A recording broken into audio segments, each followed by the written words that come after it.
Assalamualaikum warahmatullahi wabarakatuh.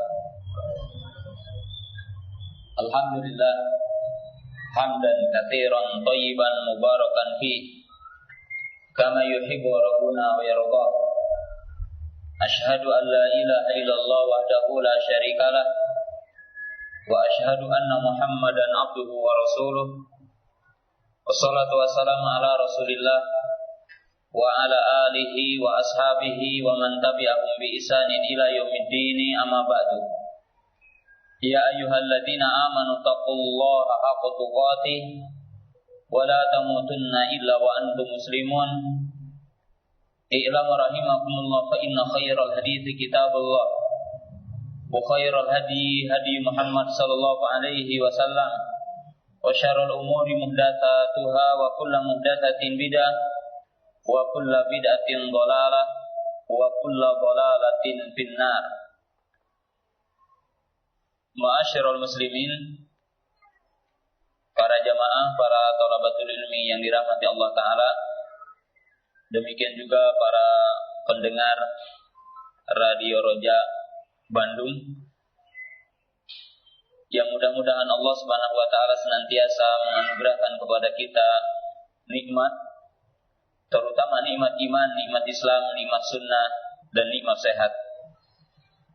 Dan pada kesempatan pagi yang berbahagia ini, sebagaimana saya juga telah menyampaikan pada sore kemarin, bahwa kita akan membahas satu pembahasan yang sangat penting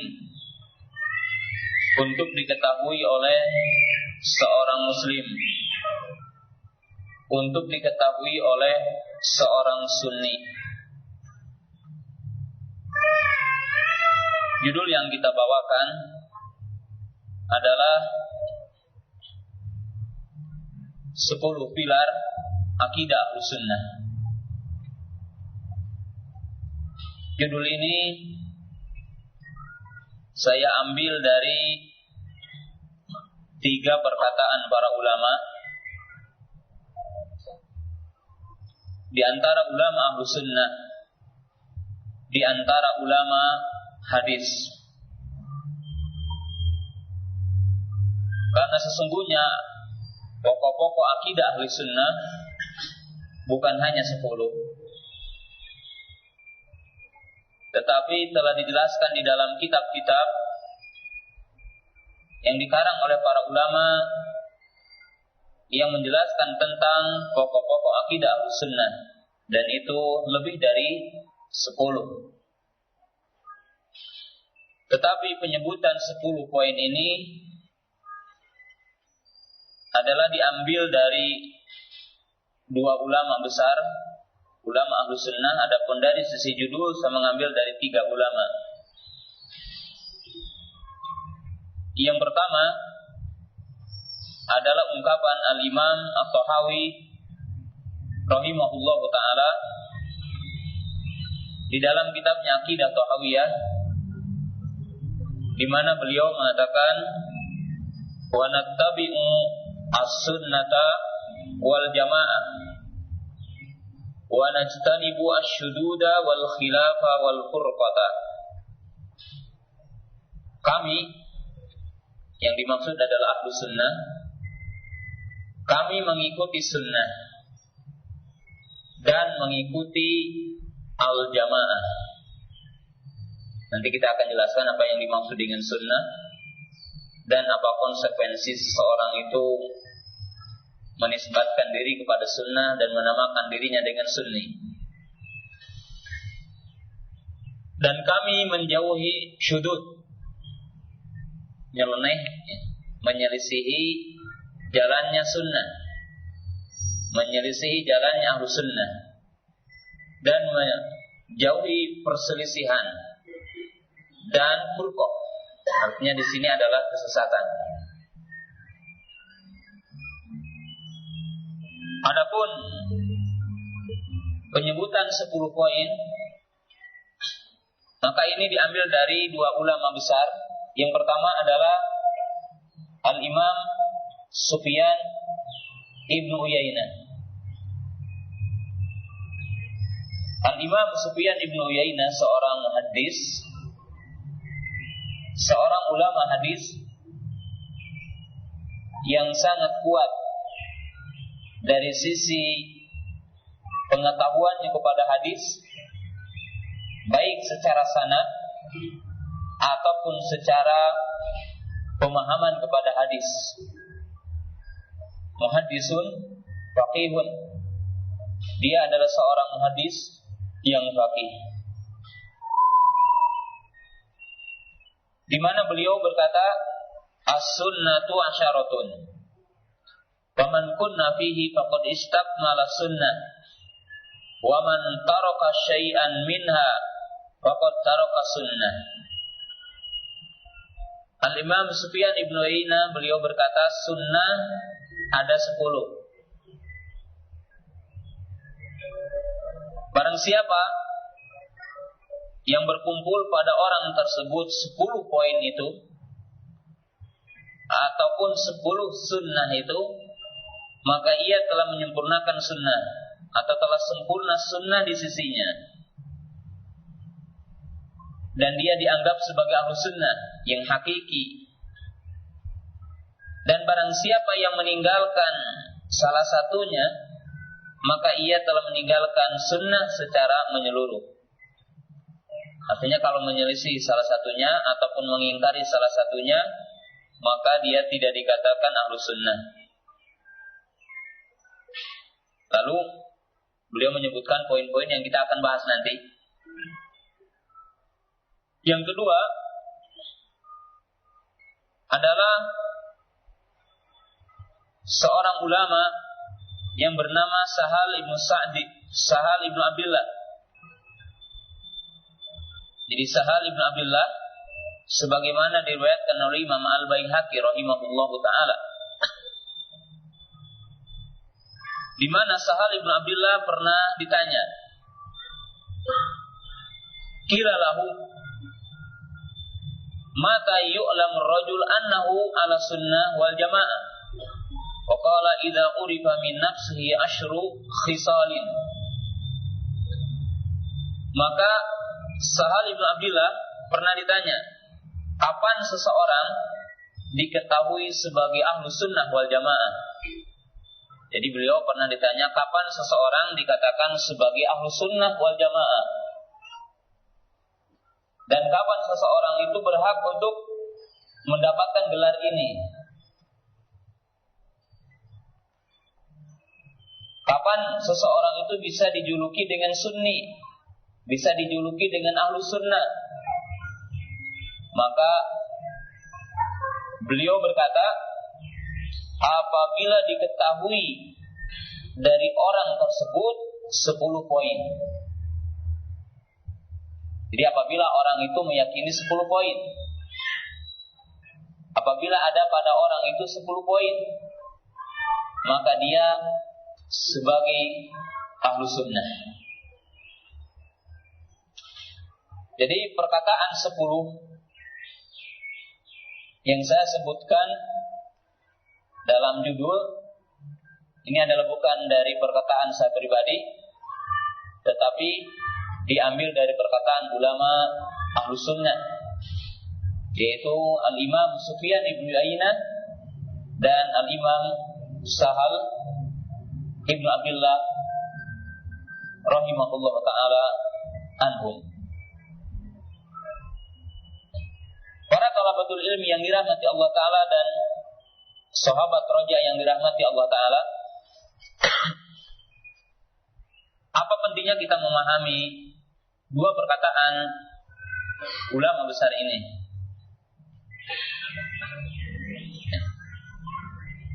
Tujuan utamanya adalah ada dua.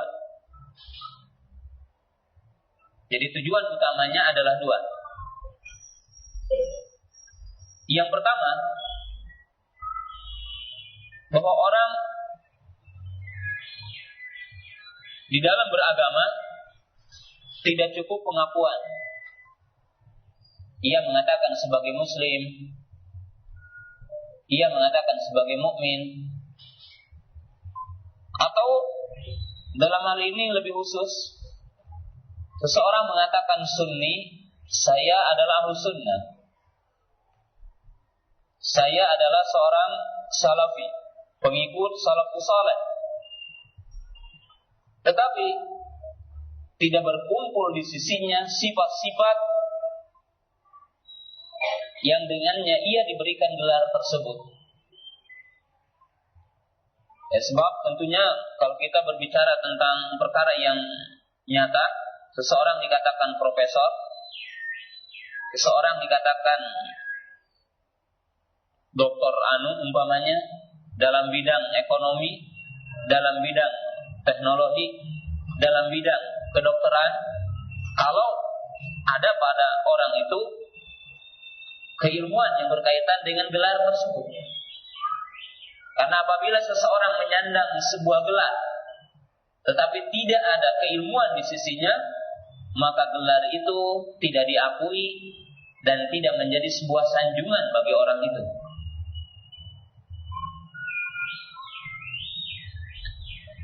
Maka demikian juga seseorang yang mengatakan ana sunni, saya adalah sebagai ahlus sunnah, tetapi dia tidak mengetahui pokok-pokok yang menyebabkan orang itu dikatakan ahlus sunnah, maka ini adalah satu kekeliruan. Tujuan yang kedua dari judul ini dan pembahasan ini, bahwa di sisi lain orang juga serampangan dalam menghukumi yang lain, sembarangan dalam menghukumi yang lain. Si fulan mubtadi, si fulan sesat, ini aliran sesat. Tetapi ia tidak punya mizan, dia tidak punya timbangan, dia tidak punya ukuran, dia tidak punya batasan, dia tidak punya qawaid, tidak punya dhawabit dalam menghukumi orang, dalam menyikapi orang. Maka adalah seorang mukmin, seorang muslim, seorang sunni berdiri di atas hujjah, ala ilmin wa basirah, berdiri di atas ilmu, di atas argumentasi, di atas hujjah. Ketika ia menghukumi sesuatu, menghukumi seseorang, menghukumi satu kelompok dengan kaidah yang benar, dengan timbangan yang benar, dengan batasan yang benar, tidak serampangan, tidak sembarangan, tetapi ia berada dalam sebuah kaidah.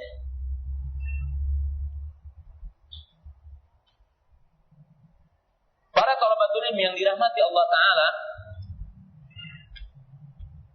maka oleh sebab itu ahlus sunnah, seorang mukmin, seorang muslim harus memahami agama ini dengan seksama, dengan mendalam. Tidak semata-mata mungkin memahami agama ini dengan dari cerita ke cerita, dari keturunan dan sebagainya, tetapi dengan hujjah dan argumentasi. Maka ini latar belakang membawakan judul ini.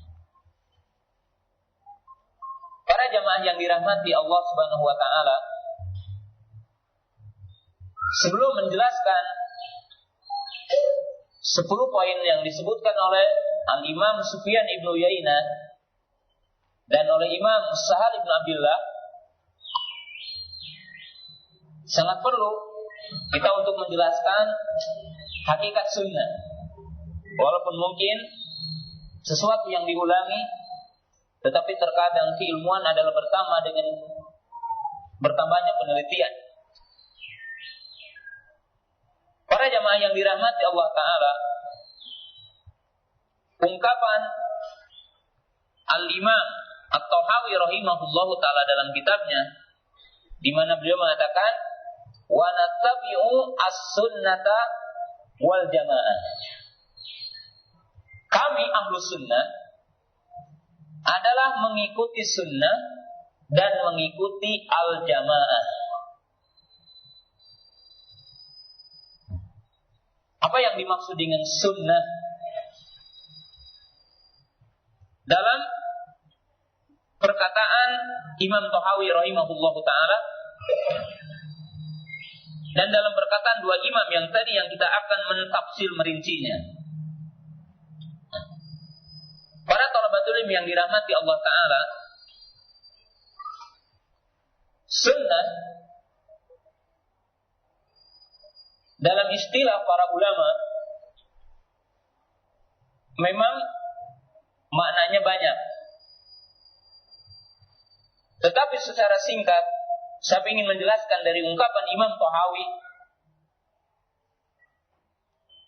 dan ungkapan Sufyan ibn Uyainah, Sahal ibn Abdullah, demikian juga ulama-ulama yang lain. Kita akan lihat nanti bagaimana Imam Syafi'i dan yang lainnya, bahwa sunnah adalah al-aqidatu sahihah, al-i'tiqadus sahih, bahwa istilah sunnah secara khusus diartikan adalah akidah yang sahih, akidah yang lurus. Sunnah hiya al-iman bi arkanil imani sittah wa ma yatadammanahu wa ma ajma' alaihi ahlu sunnah annahu min usuluddin. Bahwa sunnah itu dimaksudkan adalah akidah yang lurus. Dimaksudkan dengan sunnah adalah rukun iman yang 6 dan apa-apa yang dikandung oleh rukun iman yang 6 dan apa-apa yang merupakan kesepakatan ahlu sunnah bahwasanya ia sebagai usuluddin, pokok agama. Maka itu yang dimaksud dengan sunnah. Dan ini kita lihat ungkapan Imam Tahawi rahimahullahu ta'ala, di mana Imam Tahawi rahimahullahu ta'ala mengungkapkan satu kalimat yang bunyinya tadi, wa nattabi'us sunnata, dan kami mengikuti sunnah. Kalimat ini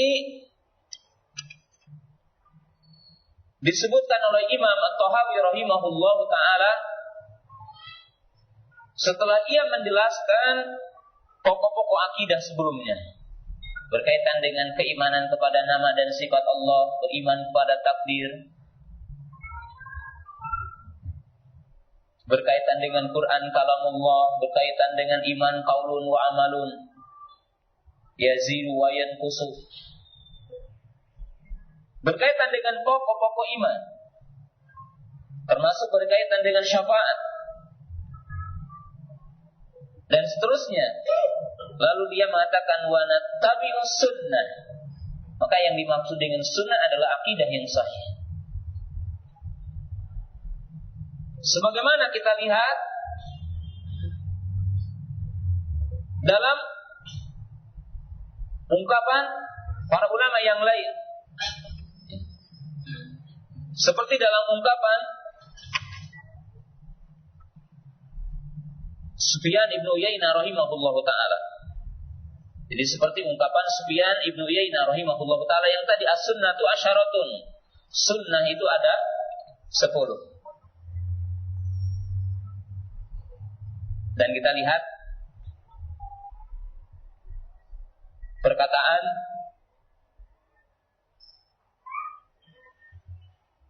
ulama-ulama yang lain ketika mereka mengatakan sunnah, maka yang dimaksud adalah akidah yang sahih.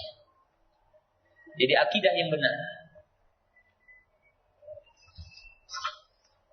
Umpamanya adalah ungkapan Imam Syafi'i rahimahullahu ta'ala, karena tentunya ya masyarakat kita sangat dekat kepada Imam Syafi'i pengetahuannya, baik dari sisi nama ataupun sebagian ucapan-ucapannya. Maka Imam Syafi'i rahimahullahu ta'ala menjelaskan bahwa sunnah adalah akidah yang sahih. Beliau berkata, al-qawlu fi sunnati allati ana 'alaiha wa ra'aitu ashabana 'alaiha ahlul hadithi alladzina ra'aituhum wa akhadtu anhum mislu Sufyan wa Malik wa ghairihima al-iqraru bi syahadati alla ilaha illallah wa anna Muhammadar Rasulullah wa anna Allah ta'ala ala arsyihi fis sama'i al-hadith, yani ila akhir kalam ini. Berkata Imam Syafi'i rahimahullahu ta'ala, sunnah yang aku berkata dengannya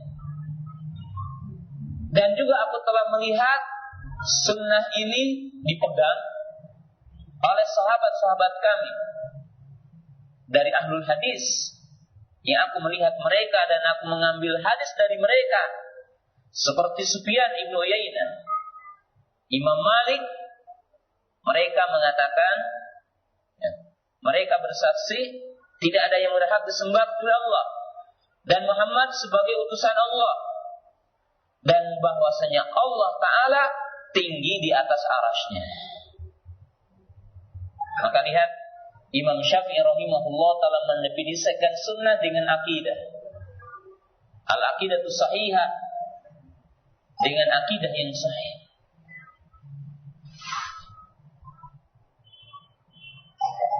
Maka dimaksudkan ahlu sunnah. Siapa ahlu sunnah itu? Wa ahlu sunnah kullu man salaka al-aqidata sahihah allati kana 'alaiha ashabun Nabi sallallahu alaihi wasallam wa tabi'un wa tabi'ut tabi'in wa a'immatu ahli sunnah ila akhir zaman. Maka yang dimaksud dengan ahlu sunnah adalah setiap orang yang menempuh akidah yang sahih, yaitu akidah yang telah ditempuh oleh para sahabat, para tabi'in, para tabi'ut tabi'in, dan ulama ahlu sunnah sampai akhir zaman. Maka mereka dinamakan dengan ahlu sunnah.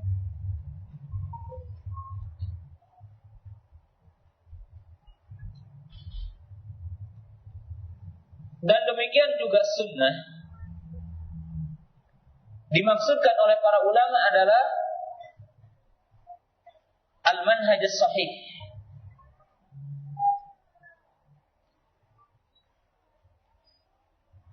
at-tariqah as-sahihah fi fahmi din. Kemudian sunnah pun dimaksudkan oleh para ulama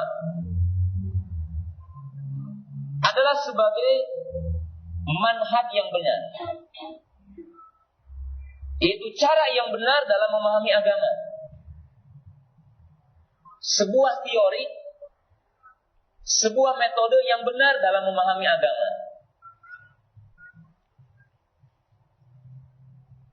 Karena kita lihat bahwa perkataan Imam At-Tahawi wa natabi'u as-sunnah, kemudian wal jamaah. Maka para ulama mengatakan perkataan Imam Tahawi ini yang dimaksudkan wa nattabi'u as-sunnah, yang dimaksud adalah akidah yang benar. Sedangkan makna jamaah adalah mengikuti caranya al-jamaah. Karena yang dimaksud dengan jamaah di sini mengandung makna mereka adalah para sahabat, mereka adalah ulama mujtahid, mereka adalah ahlul haq. Ini diantara makna jamaah. Sebab para ulama menetapkan makna jamaah dengan beberapa makna, tidak lepas dari 6 makna jamaah yang disebutkan oleh para ulama. Yang pertama, jamaah bimana sahabat. Yang dimaksud dengan jamaah adalah para sahabat. Jika dimaksudkan jamaah adalah para sahabat, maka yang dimaksud mengikuti jamaah adalah mengikuti cara beragamanya para sahabat, mengikuti perkataan para sahabat, berhujjah dengan hujjahnya para sahabat. Yang kedua, makna jamaah adalah dimaksud dengan al-ulama al-mujtahidun, para ulama mujtahid, yang mereka itu membawa agama ini dari zaman ke zaman. Maka yang dimaksud komitmen kepada jamaah adalah mengikuti para ulama mujtahid dalam memahami agama ini, dalam mengamalkan agama ini.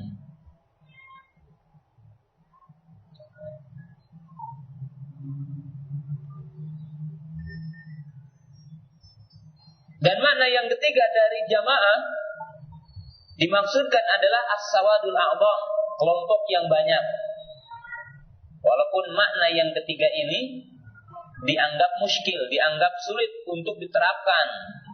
Karena ketika hari ini pembawa kebenaran adalah ghuraba sedikit. Jadi bagaimana kalau kita dikatakan komitmen kepada jamaah adalah komitmen kepada yang banyak? Karena yang banyak hari ini adalah berada di atas kesesatan. Ya, kalau kita hitung saja antara mukmin dengan kafir saja, bahwa orang mengatakan hari ini penduduk dunia adalah 6 miliar lebih, ya. Orang muslimnya 1 miliar lebih, dan orang kafirnya 5 miliar lebih. Berarti 1 orang mukmin berbanding 5 orang kafir. Demikian, jika seandainya dimaksud dengan ahlul kiblah adalah orang muslim, maka sekarang antara orang yang berada di atas sunnah dengan orang yang menyimpang, maka kebanyakan orang yang menyimpang ketimbang orang yang berada di atas sunnah. Maka sebagian para ulama menganggap agak berat memahami makna yang dimaksud dengan jamaah adalah sawadul a'dham. Lalu para ulama memberikan 2 jawaban ketika menerjemahkan bahwa jamaah dengan sawadul a'dham. Jawaban yang pertama yang dimaksud di sini adalah jamaah yang pertama. Karena ketika munculnya bid'ah, ketika munculnya kesesatan, kesesatan itu sedikit dibandingkan dengan jamaah ahlul haq pada waktu itu, ketika munculnya khawarij, ketika munculnya rafidhah. Maka ahlul haq, ahlus sunnah, para sahabat, para tabi'in yang mereka membawa kebenaran lebih banyak ketimbang kelompok khawarij.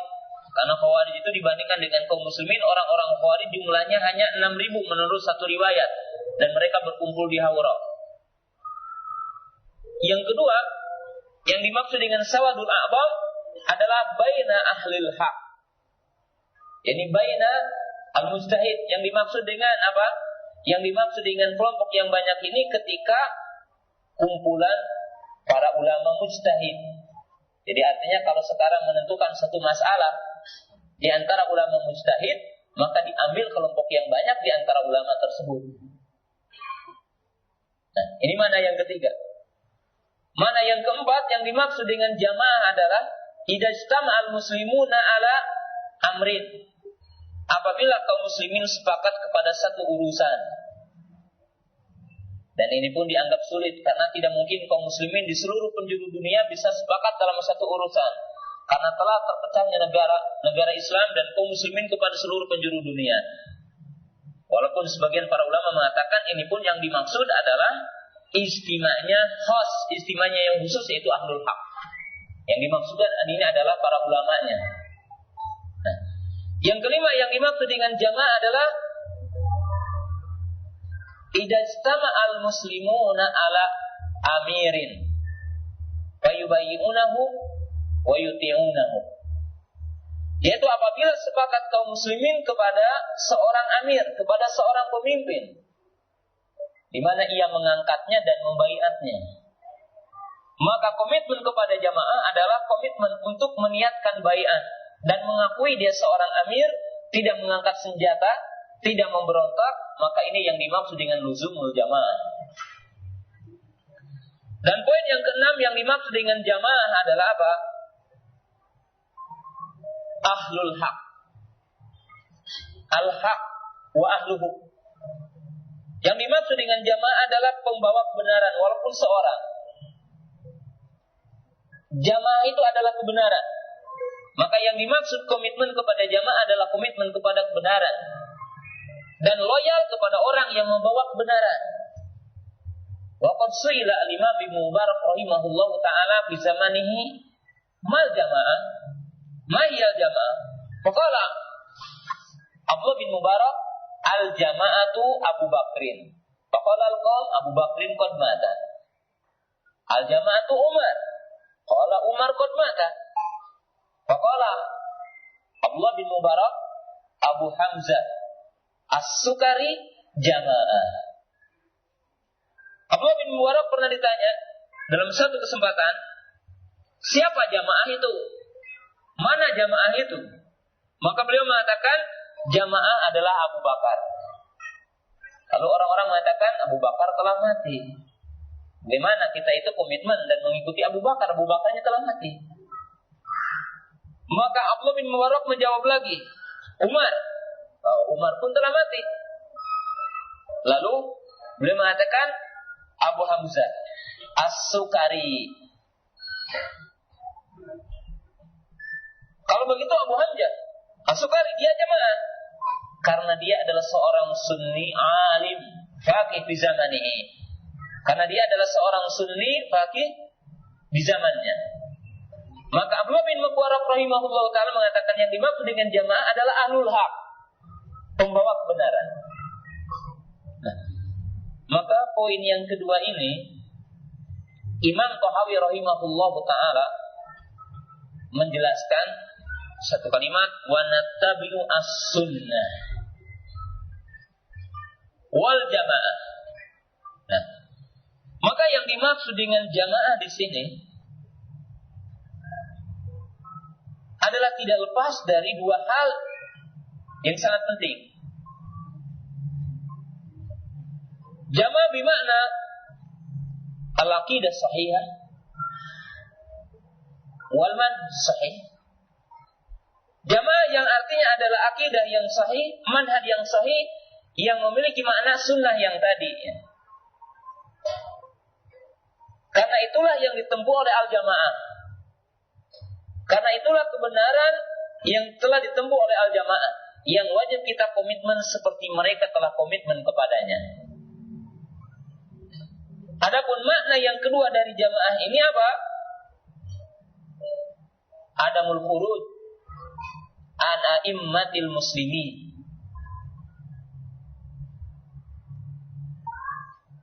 Maka yang dimaksud dengan jamaah makna yang kedua adalah kita mentaati pemimpin-pemimpin kaum muslimin selama ia tidak memerintahkan kepada maksiat, dan kita sabar atas setiap kezalimannya. Maka ini yang dimaksud dengan luzumul jamaah, yaitu komitmen kepada jamaah. Nah, para thalabatul ilmi yang dirahmati Allah Ta'ala, maka makna sunnah ataupun makna jamaah,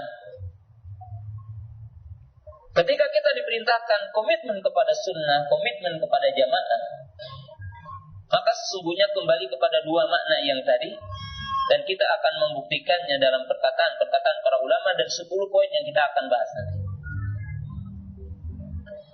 Itu poin yang pertama, bahwa seseorang dikatakan sunni dan sah dikatakan dengan sunni manakala dia mengikuti akidah Ahlussunnah, manakala dia sejalan dengan akidah Ahlussunnah, manakala dia mengikuti akidah al-jamaah, manakala dia komitmen kepada akidah yang sahih, akidah yang benar, yang telah diyakini, dipahami, diamalkan oleh al-jamaah, itu para sahabat, para tabi'in, para tabi'ut tabi'in, dan para imam Ahlussunnah wal jamaah. Nah,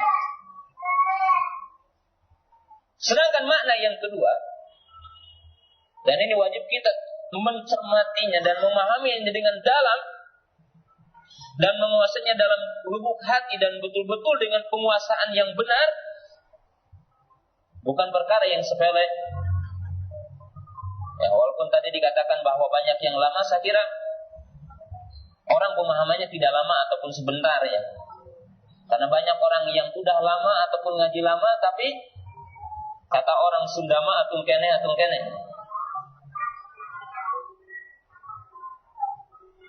Bahwa kita harus memahami bahwa di antara orang itu dikatakan sunni, dikatakan ahlus sunnah, manakala dia mengikuti manhaj cara beragama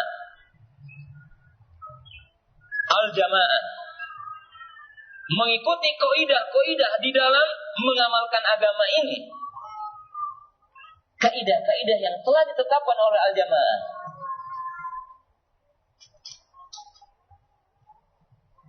Dan kaidah inilah yang menjadi satu kerangka dan menjadi satu tameng bagi seseorang untuk tidak menyimpang. Kalau saya berikan gambarannya, ya, di sini antum kebanyakan para mahasiswa atau mahasiswi. Antum belajar ilmu biologi, belajar ilmu fisika, matematika, itu kan punya kaidah. Bagaimana? Ada rumus anu, ada rumus A, ada rumus B. Seorang ahli bangunan udah punya rumus. Kalau bangunan ini ukurannya sekian-sekian, maka tiangnya harus sekian. Kalau tingginya sekian, besinya harus sekian. Kalau tingkatannya sangat banyak, maka harus menggunakan panjang ke bawah. Tidak hanya menggunakan apa? Menggunakan umpamanya apa? Tiang sederhana. Tidak bisa. Kenapa? Ini kaidah. Nah sekarang ada orang yang penting saya bikin bangunan, dan tergantung saya yang punya uang. Dia bikin 23 tingkat, lalu dia menggali tanah 1,5 meter. Apa yang akan terjadi? Mungkin seminggu atau 2 hari roboh bangunannya. Kenapa? Di luar kaidah.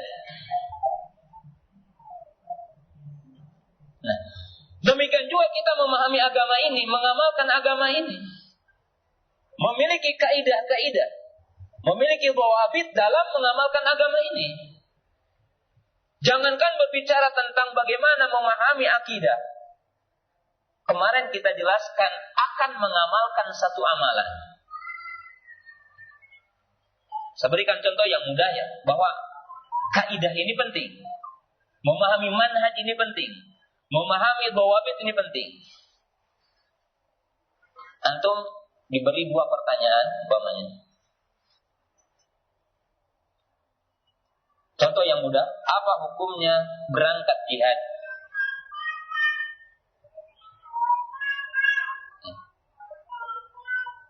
Dan apa hukumnya meminta izin kepada orang tua untuk berjihad?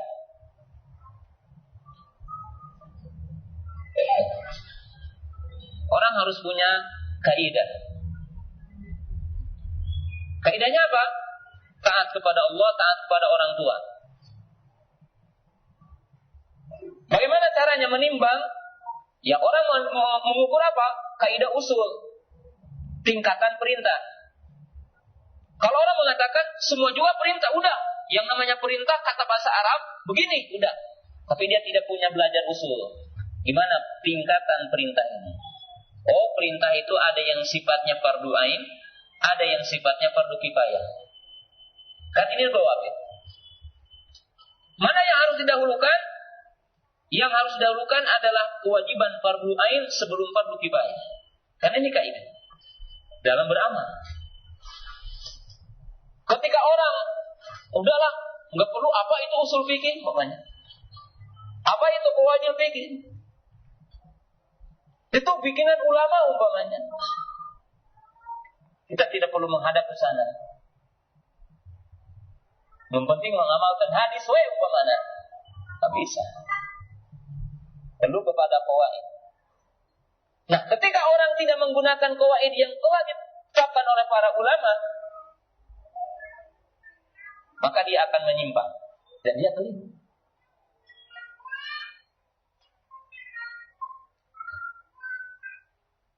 Ini bukan dalam perkara yang dianggap oleh kita besar, kata kecil tadi. Perlu. Contoh yang kedua, kita akan mengingkari kemungkaran. Antum hanya paham hadis saja, man ra'a minkum munkaran falyughayyir bi yadihi, fa illam yastati fa bi lisani, fa illam yastati fa bi qalbi, fadzalika adaqul iman. Udah. Tidak perlu kita memahami qawaid bagaimana amar ma'ruf nahi munkar. Tidak perlu kita memahami kaidah amar ma'ruf nahi munkar. Tidak perlu. Tidak butuh ini. Orang itu tidak butuh ini. Apaan? Kita yang penting amalkan hadis ini. Nah, tapi lihat, para ulama mengatakan mengingkari kemungkaran dengan tangan itu ada 4 derajat. Ada yang hukumnya wajib, ada yang hukumnya haram. Kok mengingkari kemungkaran hukumnya haram?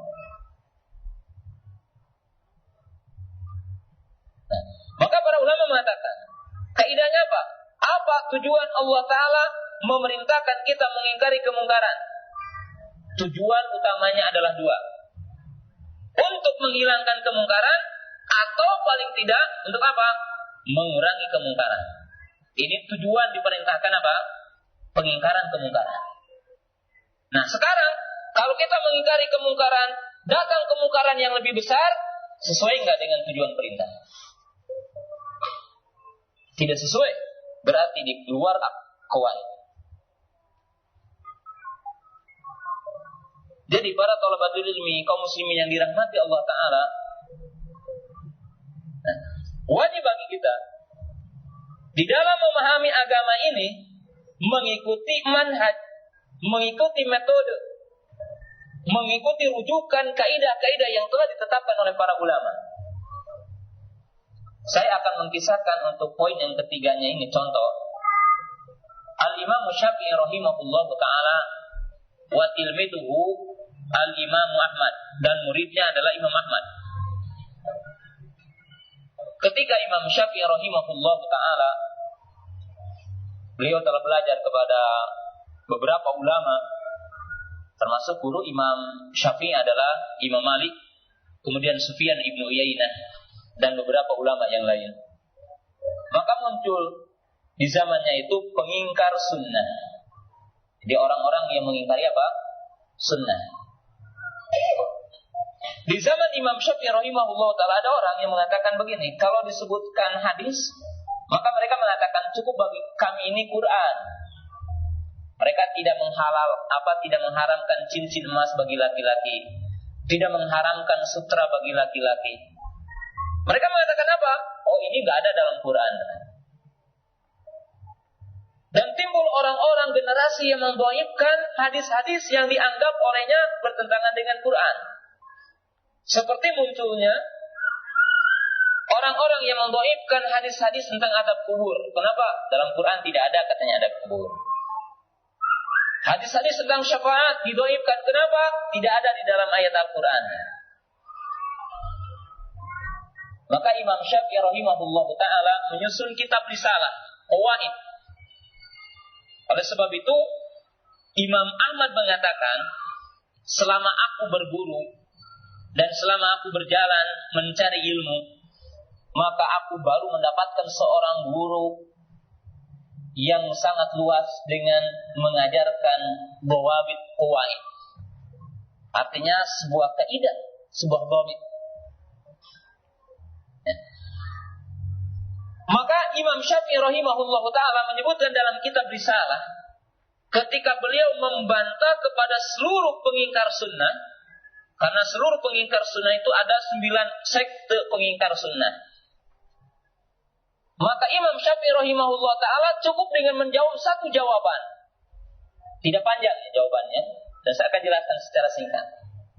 Maka Imam Syafi'i rahimahullah ta'ala menyebutkan dengan kaidah yang simpel jami mani. Kaidah yang mencakup, menyeluruh, walaupun sederhana. Ya, 9 sekte ini yang pertama yang mengingkari sunnah secara total sebagai hujah dalam agama. Ini yang dikenal oleh orang dengan Qur'aninya. Sekte yang kedua dan sekte yang pertama ini ijma para ulama, mereka dihukumi kafir, keluar dari Islam. Karena yang mengingkari sunnah sebagai hujah secara total ini jelas kafir hukumnya. Yang kedua adalah orang yang tidak berhujjah dengan hadis ahad, baik di dalam akidah ataupun hukum. Mereka hanya berhujjah dengan hadis mutawatir saja. Sekte yang ketiga adalah orang yang berhujjah dengan hadis mutawatir, artinya berargumentasi dan menggunakan sebagai hujjah dalam agama dengan hadis mutawatir. Itu di dalam apa? Di dalam akidah. Dan tidak boleh di dalam dengan menggunakan hadis ahad. Sekte yang keempat adalah orang-orang yang mengkafirkan para sahabat, yang mereka mengatakan sunnah tidak boleh diambil kecuali dari riwayat Ali atau 4 sahabat yang lainnya. Itu Salman, Miqdad, Abu Darda. Abu Darda. Selain dari 4 ini tidak diterima riwayat hadis. Mereka adalah orang-orang Syiah Rafidhah. Karena mereka mengkafirkan seluruh sahabat. Sehingga mereka mengeluarkan hadis palsu, ana madinatul ilmi. Aku adalah kotanya ilmu dan Ali adalah pintunya. Barang siapa yang ingin ilmu maka datanglah kepada pintunya, itu Ali saja. Sekte yang lain, mereka yang mengatakan hadis itu didhaifkan kalau dohirnya bertentangan dengan Quran. Seperti hadis tentang syafaat, bagi yang masuk neraka dikeluarkan ke surga. Kemudian mereka yang menentang hadis alasannya bertentangan dengan akal. Mereka yang menentang hadis juga sekte yang lain apabila bertentangan dengan penemuan ilmiah. Salah satunya mengatakan bahwa hadis inna shiddatal harri min fayhil jahannam fa abridu bis salat. Sesungguhnya cuaca panas itu adalah merupakan hembusan api neraka, maka dinginkanlah dengan salat. Maka ada orang yang mengatakan, katanya saya berkeliling dunia, maka ketika saya datang ke sana saya mendapatkan musim dingin, dan ketika datang ke negara sana aku mendapatkan musim panas. Maka ia mengatakan bukan dari neraka, tetapi apa? Semata-mata apa? Perputaran atau siklus dunia ini. Kenapa? Penemuan ilmiah. Tetapi Imam Syafi'i rahimahullah ta'ala menjawab dan menetapkan sebuah kaidah yang sangat agung.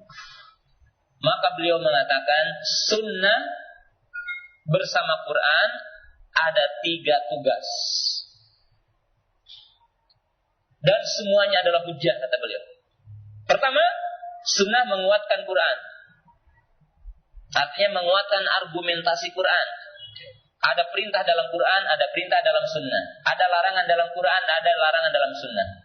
Maka di sini berarti menunjukkan banyaknya dalil dalam setiap masalah. Quran, hadis.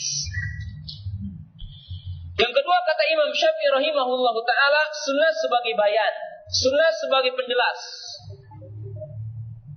Seperti kita membacakan ayat wa aqimus shalat, tegakkan salat, salat itu seperti apa? Maka sunnah menjelaskan bagaimana kaifiyah salat, kaifiyah haji, kaifiyah sedekah, kaifiyah zakat. Penjelasan. Baik mentaksis, mengkhususkan Quran atau memberikan batasan yang ada dalam Quran. Yang ketiga, kata beliau, sunnah datang dengan hujjah yang baru yang tidak disebutkan dalam Quran. Yang Al-Quran memerintahkan kita untuk mengambilnya apa? Ati'ullaha wa ati'ur rasul. Wa ma atakum rasul faquduhu wa ma naha'akum fantahu. Maka para ulama ahlu sunnah pernah ditanya Ketika ada orang yang mengatakan, apakah ada pengharaman cincin emas dalam Quran? Adakah pengharaman sutra dalam Quran? Maka beliau mengatakan ada. Maka orang terkejut. Mana katanya? Dalam Quran ada redaksi pengharaman cincin emas bagi laki-laki. Mana ada redaksi dalam Al-Quran pengharaman sutra bagi laki-laki? Oh, katanya kamu bukan mujtahid. Baca ayat, atiullaha wa atiur rasul. Baca ayat, wa ma atakumur rasulu fakhuduhu wa ma nahakum anhu fantahu. Bukankah Allah Ta'ala mengatakan apa yang dia larang kamu tinggalkan? Maka apabila Nabi SAW datang dengan sunnah mengatakan bahwa cincin emas itu adalah haram, bahwa sutra itu adalah haram, maka kita mengamalkan wa ma naha anhu fantahu. Ini jelas. Nah, maka para thalabatul ilmi yang dirahmati Allah Ta'ala, inilah sunnahnya. Nah, maka sekali lagi komitmen kepada sunnah artinya apa? Komitmen kepada akidah yang sahih dan cara beragama, manhaj yang telah ditempuh oleh salafus saleh, yaitu para sahabat, para tabi'in, para tabi'ut tabi'in. Nah, para jamaah yang dirahmati Allah Ta'ala, lalu kita akan mencoba untuk merinci sekarang ya satu persatu dari apa yang dikatakan oleh para ulama tentang 10 poin yang sangat penting untuk diketahui oleh seorang thalabul ilmi. Ya. Kita lihat kepada perkataan Sufyan Ibnu Uyainah. Sekarang kita masuk kepada perincian. Apa yang dimaksud dengan 10 poin itu? Qala Sufyan Ibnu Uyainah, berkata Imam Sufyan Ibnu Uyainah, as-sunnatu asyaratun. Sunnah itu ada 10. Faman kunna fihi faqad istakmala sunnah. Wa man taraka minha syai'an faqad taraka sunnah. Kata Imam Sufyan Ibnu Uyainah, sunnah itu ada 10. Barang siapa yang berkumpul pada seseorang itu 10 sunnah ini, maka dia diakui sebagai ahlu sunnah. Jadi kalau antum meyakini 10 poin ini dan benar dalam meyakininya dan sejalan dalam meyakininya dengan keyakinan ahlu sunnah, maka kita diberikan gelar ahlu sunnah dan layak untuk menyandang gelar ini. Dan barang siapa yang meninggalkannya atau meninggalkan salah satunya atau menyelisih salah satunya, maka dia telah meninggalkan sunnah secara total. Artinya tidak diakui. Walaupun antum mungkin di mobilnya disebut mobil ahlu sunnah, rumahnya juga ditulis rumah ahlu sunnah, ya ditulis di pintunya ahlu sunnah. Maka tidak cukup sehingga berkumpul 10 poin ini, kata beliau. Lalu beliau menjelaskan, qala isbatul qadari taqdimu Abi Bakrin wa Umar wal haud wa syafa'ah wal mizan was sirat wal iman qaulun wa amalun wal Qur'anu kalamullah wa adzabul qabri wal ba'tsu yaumal qiyamah wa la taqta'u bisyahada ala muslimin. Lalu beliau menyebutkan 10 poin ini dengan terperinci. Kata beliau, yang pertama isbatul qadari, beriman kepada takdir. Nah, wajib kita untuk menelaah kenapa beliau menyebutkan poin yang pertama ini isbat al-qadar. Ya walaupun mungkin ini memang tidak disebutkan secara urutan,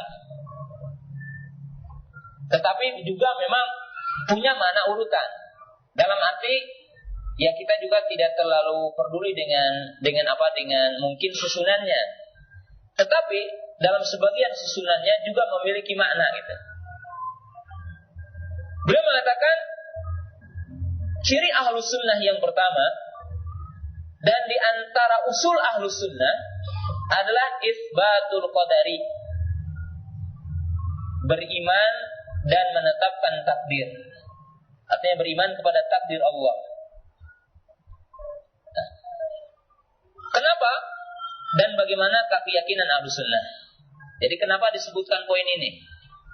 Nah, disebutkan poin pertama ini karena memang firqah yang pertama muncul di tengah-tengah umat ini adalah munkirul qadar. Catat, karena firqah yang pertama muncul, ya kalau tentang Khawarij ketika munculnya siapa? Dulu Siro itu belum dalam bentuk sekte, ya. Belum pemikiran yang punya pengikut. Tetapi satu sekte yang punya pengikut, sekte yang pertama muncul yang punya pengikut adalah munkirul qadar, yaitu pengingkar qadar. Yaitu sebuah taifah yang mengatakan al-amru unuf. Apa yang dimaksud dengan al-amru unuf? Mereka mengingkari ilmu Allah, bahwa Allah Ta'ala tidak tahu segala sesuatu kecuali sesuatu itu telah terjadi. Jadi mereka mengingkari ilmu Allah Ta'ala. Maka ini adalah pengingkar qadar yang pertama, yang dikisahkan itu kepada Ma'bad al-Juhani, Al-Ghailani dan Al-Ghailani, di mana ini sekte berawal dari seorang Yahudi,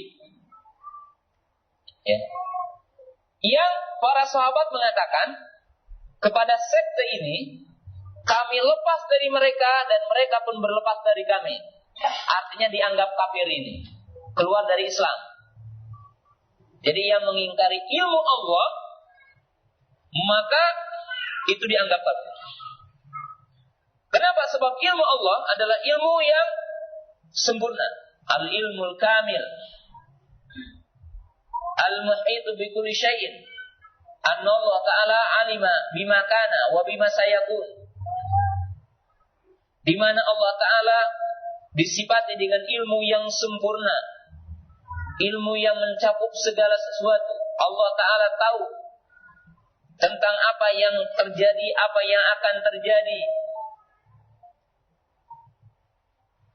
dan tahu sesuatu itu sebelum terjadinya. Nah, kaum muslimin yang dirahmati Allah Ta'ala, innallaha bikulli syai'in alim. Maka ini adalah munkirul qadar, yang Abdullah bin Umar, Abdullah bin Mas'ud mencap mereka adalah keluar dari Islam. Nah, kemudian setelah itu muncullah kesesatan berikutnya yang berkaitan dengan takdir, yaitu Al-Jabariyah, kaum Jabariyah. Kaum Jabariyah ini identik dengan orang-orang yang berhujah dengan takdir. Mereka mengatakan manusia itu tidak punya kehendak, tidak punya masyiah, tidak punya kudrah, kekuasaan. Mereka menggambarkan manusia itu bagaikan daun ketiup angin, bagaikan ranting-ranting ketiup angin, ataupun bagaikan wayang digerakkan oleh dalang. Yang mereka mengatakan tidak apa-apa, kita maksiatkan, itu takdir katanya. Artinya mereka berhujah dengan takdir. Bahkan sampai mereka mengatakan tidak mengapa kita berada di neraka asal Allah ridho. Jadi taifah yang sangat sesat, ya, ghairu ma'qul, yang tidak masuk akal sama sekali. Ini Jabariyah, menyimpang. Sedangkan kelompok yang ketiga adalah Qadariyah Mu'tazilah, dikenal juga dengan Qadariyah Majusiyah. Kenapa? Sebab orang-orang Mu'tazilah ini mereka mengatakan bahwa perbuatan manusia bukan makhluk Allah. Perbuatan manusia tidak berkaitan dengan masyiah, kehendak Allah Ta'ala. Maka para ulama mengatakan orang-orang Qadariyah Mu'tazilah itu seperti Majusi. Kenapa? Sebab orang Majusi itu mengatakan Tuhan itu ada dua. Ada Tuhan cahaya, ada Tuhan kegelapan.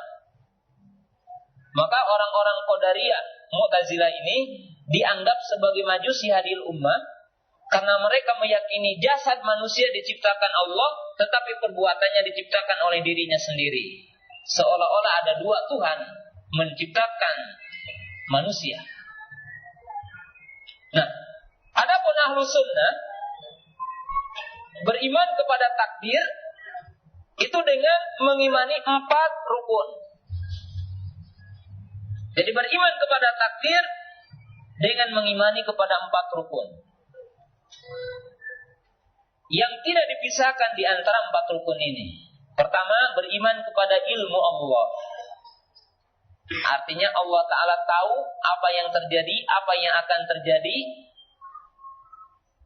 apa yang terjadi sebelum itu terjadi. Allah Ta'ala mengetahuinya. Allah Ta'ala alimun bima kana wa bima sayakunu wa baikana idza kana yakun.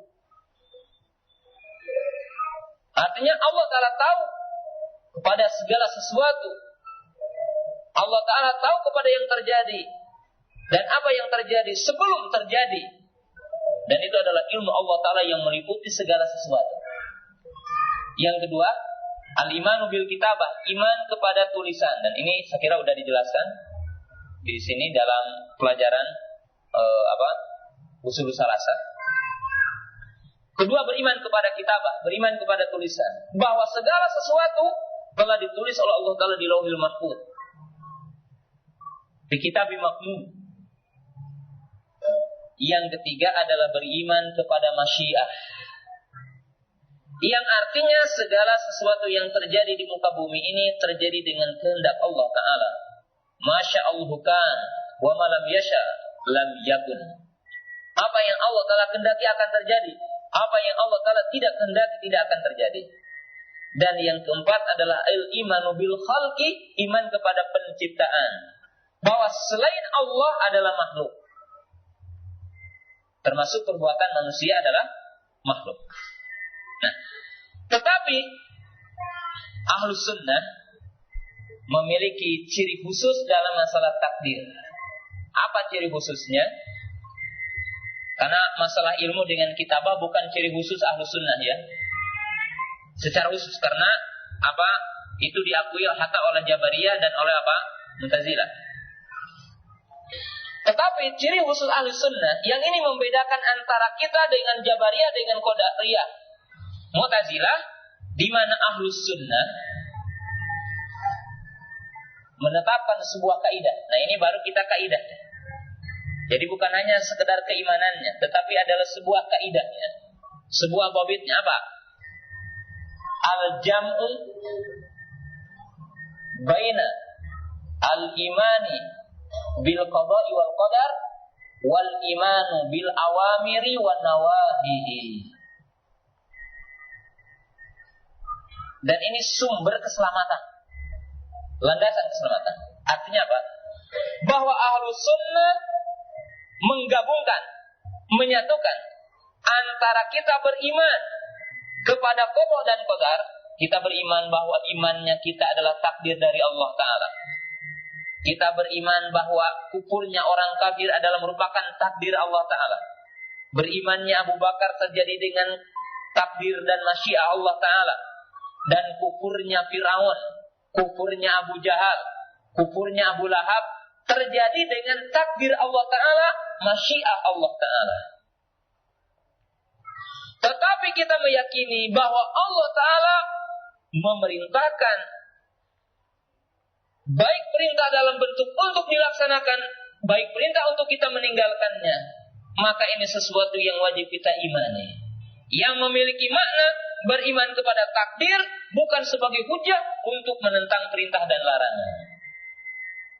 Dan beriman kepada perintah dan larangan tidak menafikan beriman kepada takdir.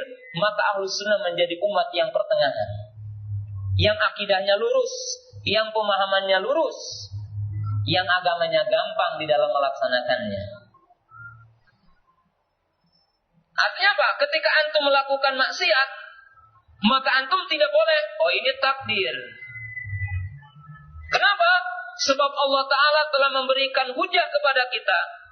Hujahnya apa? Kemampuan kepada kita. Akal, kudrah yang ada dalam diri kita diciptakan oleh Allah Ta'ala. Allah Ta'ala mengutus para nabi, Allah Ta'ala mengutus para rasul, Allah Ta'ala menurunkan Quran, menurunkan kitab-kitab kepada manusia sebagai hujah agar manusia tidak berhujah dengan takdir. Bahkan telah diberikan hujah akliyah, artinya hujah secara akal. Kalau manusia tidak berhujah tentang dunia dengan takdir, dengan agama pun tidak boleh berhujah. Contoh, kalau ada orang mengatakan gini, ya saya takdir ini. Coba, kenapa dia tidak mengatakan udah aja, jangan ke pasar, jangan bekerja, jangan belajar, kok pinter, rezeki kan takdir. Tetapi tidak ada manusia yang berkata, ya hujah. Bahkan orang tetap mengeluh dengan kemiskinan. Dia tidak mengatakan, ya saya miskin, takdir. Sedikit orang yang berhujah. Tetapi ketika manusia itu melakukan maksiat, kenapa berhujah dengan apa? Takdir. Maka ini tidak adil. Maka sering saya sampaikan tentang kisah Umar. Ketika Umar akan memotong tangan seseorang pencuri, maka si pencuri itu mengatakan, wahai Amirul Mukminin, kenapa Anda akan memotong tangan saya? Kan saya mencuri ini takdir Allah. Kata Umar, demikian juga saya memotong tangan kamu ini takdir. Bisa memotong tangan kamu ya takdir juga. Maka dihujah. Nah, kaum muslimin yang dirahmati Allah Ta'ala. Jadi, pegang nih, poin yang pertama. Isbatu al-qadar. Yang kedua, taqdimu Abi Bakrin wa Umar. Dan di sini saya ada pertanyaan, wa man lahu ijabah falahul hadiah. Saya ada pertanyaan di sini dan yang punya jawaban benar, saya akan kasih hadiah. Nanti hadiahnya dikasihkan panitia insyaallah. Yang punya jawaban dan benar, maka dapat hadiah. Qala wa taqdimu Abi Bakrin wa Umar. Saya kasih mukadimah dulu supaya jawabannya ada bayangan. Nah, poin yang kedua ini untuk membantah ketika munculnya kesesatan Syiah, munculnya orang-orang Rafidhah yang mereka mengkafirkan para sahabat.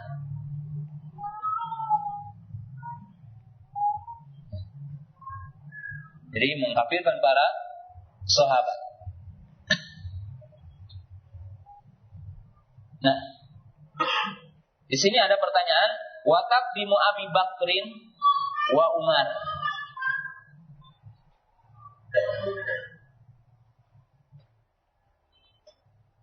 Pertama,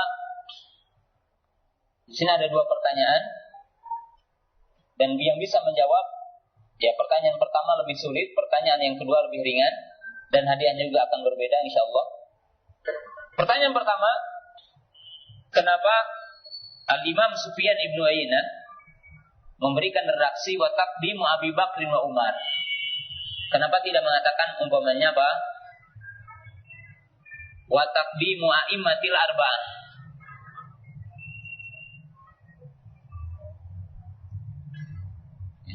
Kenapa Imam Sufyan Ibnu Uyainah di sini mengatakan wa taqdimu Abi Bakrin wa Umar? Jadi mendahulukan Abu Bakar dan Umar. Kenapa tidak mengatakan wa taqdimu Abu Bakar wa Umar wa Utsman?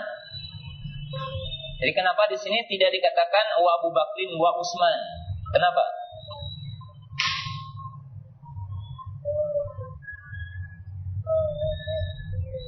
Kenapa tidak diikutkan di sini wa taqdimu Abi Bakrin wa Umar wa Utsman? Kenapa Imam Sufyan Ibn Uyainah tidak menyertakan kalimat wa Utsman dalam kalimat ini?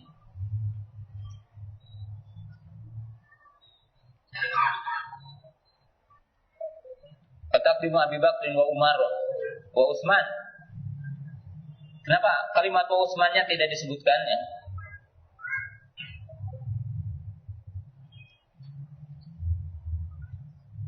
Ada yang bisa jawab dan dapat hadiah insyaallah?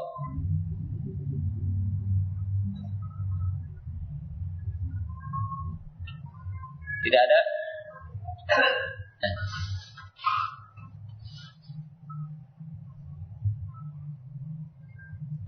Nah, kita lihat dulu bahwa Sufyan Ibn Uyainah rahimahullahu taala pertama menjelaskan wa taqdimu Abi Bakrin wa Umar ini untuk menjelaskan secara khusus perbedaan antara Sunni dengan Syiah. Jadi antara Sunni dengan apa? Dengan Syiah.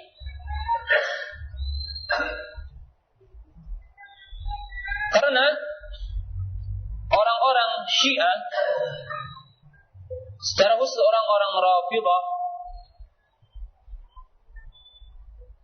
mereka mengkafirkan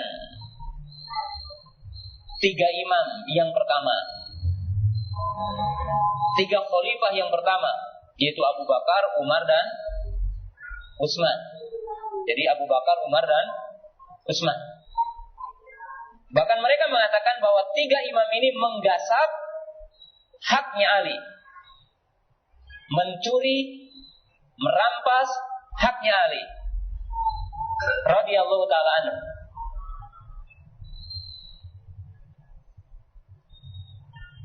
Maka beliau menyebutkan kalimat ini.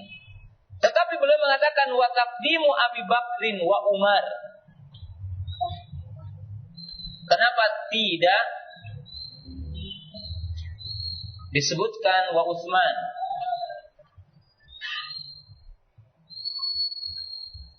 Karena di sini kaum muslimin yang dirahmati Allah taala, Sufyan bin Uyainah menyebutkan yang lebih khusus lagi. Karena di sana memang ada qaul ahlus sunnah. Walaupun di sini adalah qaul yang dhaif dan setelahnya terjadi ijma bahwa ada khilaf antara siapa yang lebih utama antara Ali dengan Utsman. Ada sebagian qaul dari ahlus sunnah yang mengatakan bahwa Ali lebih afdal dari Utsman. Maka oleh sebab itu beliau tidak menyebutkan secara khusus. Walaupun kita paham setelah itu ijma bahwa Utsman lebih afdal dari Ali radhiyallahu taala anhu. Dan di sininya dakiknya para ulama dalam mengetengahkan masalah-masalah akidah. Maksudnya begitu dalamnya. Karena memang ada qaul ahlus sunnah yang mengatakan Utsman lebih afdal dari apa? Dari Ali. Maaf, ada yang mengatakan Ali lebih afdal dari apa? Dari Utsman. Kemudian di sini juga karena memang ada orang-orang Syiah yang tidak mengkafirkan imam yang 4, yang tidak mengkafirkan imam yang 3, yaitu Abu Bakar, Umar dan Utsman. Maka mereka adalah kaum Zaidiyah. Hanya saja mereka mengatakan bahwa Ali lebih afdal ketimbang imam yang 4. Maaf, ketimbang imam yang 3. Maka Sufyan Ibn Uyainah menyebutkan satu masalah pembeda yang sangat khusus dengan mengatakan wa taqdimu Abi Bakrin wa Umar. Artinya apa? Bahwa ini merupakan satu sifat, satu keyakinan yang itu menentang, berselisih dengan seluruh kesesatan yang ada. Maka beliau memberikan redaksi yang mencakup jami' mani. Artinya jamiman itu mencakup dalam setiap permasalahan yang di situ ada penyimpangan. Fataqdimu Abi Bakrin wa Umar, maka mendahulukan Abu Bakar dan Umar. Karena ada orang-orang apa? Syiah Zaidiyah yang mereka itu tidak mengkafirkan imam yang 4, imam yang 3, itu Abu Bakar, Umar dan Utsman, tetapi mereka mengatakan Ali lebih afdal ketimbang yang 3. Maka Sufyan bin Uyainah mengatakan wa taqdimu Abi Bakrin wa Umar. Yang memiliki makna ihwat iman yang dirahmati Allah Ta'ala, bukan ahlu sunnah. Siapa? Mereka yang mengkafirkan para sahabat. Bukan ahli sunnah, mereka yang mencerca para sahabat. Bukan ahli sunnah, mereka yang menggunjing imam yang 3. Sebab imam yang keempatnya justru tidak ada perbedaan antara kita dengan orang Syiah. Siapa yang menggunjing Abu Bakar? Siapa yang mencerca Umar? Siapa yang membicarakan jelek kepada imam-imam mereka? Kita adalah Abu Bakar, Umar. Maka itu adalah bukan ahlu sunnah. Jadi mereka adalah menyimpang dan mereka bukan ahlu sunnah. Nah, termasuk poin yang sangat penting, siapa yang mencoba-coba mengatakan bahwa Ali lebih afdal dari imam yang 3, maka dia adalah bukan ahlu sunnah. Siapa yang mengatakan Ali lebih afdal dari Abu Bakar, bukan ahlu sunnah, ahlu dolal, ahlu yang sesat, yang menyelisih Al-Quran, sunnah, ijma, salafus saleh. Karena di sini jelas wa taqdimu Abi Bakrin wa Umar. Dia mendahulukan Abu Bakar dan Umar. Ya. Dan ini sangat penting. Satu lagi, sebelum mungkin kita pertanyaan, untuk jeda dan beristirahat dengan pertanyaan. Qala wal haudu. Di antara pokok-pokok sunnah adalah beriman kepada haud. Haud